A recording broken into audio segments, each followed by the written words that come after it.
Hi, ఈరోజు నేను Tamil Nadu special అంటే సాత్వికమైనటువంటిది ఉల్లిపాయ వెల్లుల్లిపాయ ఏం లేకుండా ఉన్నటువంటి పెసరపప్పుతోటి కూటు చేస్తామనుకుంటున్నాను. దీనికి చింతపండు ఏం అవసరం లేదు, చాలా సింపుల్గా చేసుకోవచ్చు.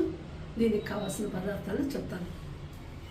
ముందుగా ఒక చిన్న కప్పు పెసరపప్పు, ఒక చౌచౌ కూరగాయ తీసుకున్నాము. దీనికి ఏదైనా సరే కూరగాయ తీసుకోవచ్చు, బీన్స్, క్యారెట్ అట్లాంటిది.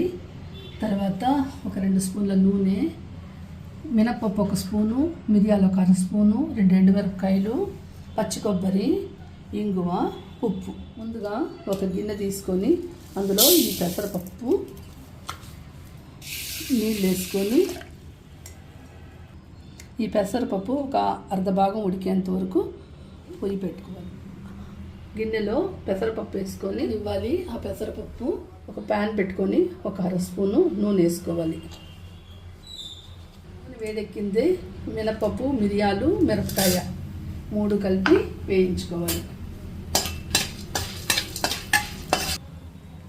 ఇలా వేగిన దాన్ని చిన్న జార్లో వేసుకోవాలి. ఇదే ప్యాన్లో ఇంకొక 1/2 స్పూన్ నూనె వేసుకొని నూనె కాగిందే ఆవాలు వేసుకోవాలి.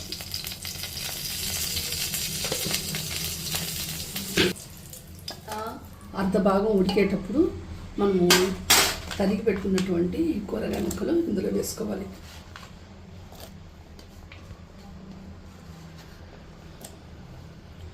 ఇప్పుడు దీనికి సరిపడేంత ఉప్పు వేసుకుందాం.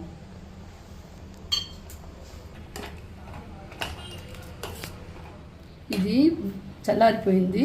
ఇప్పుడు దీంట్లో పచ్చి కొబ్బరి వేసుకుందాం. తగినంత నీళ్లు పోసి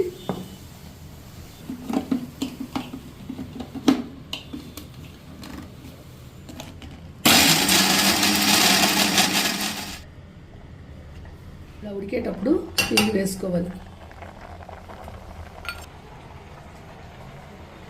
ఈ కూటు మరింత టేస్ట్ రావాలంటే దీనికి ఒక సీక్రెట్ ఇంగ్రీడియంట్ ఉంది.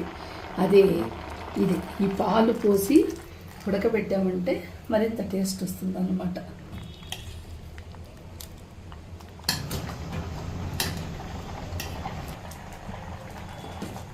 చూడండి, ఇలా మెత్తగా పప్పు ఉడికిపోయింది, కాయ కూడా ఉడికిపోయింది. ఇప్పుడు మనం ఉడకబెట్టుకున్నటువంటి మిశ్రమాన్ని ఇందులో వేసుకోవాలి. బాగా ఇలా ఉడికేటప్పుడు పోపు వేసుకొని స్టవ్ ఆఫ్ చేసుకోవాలి.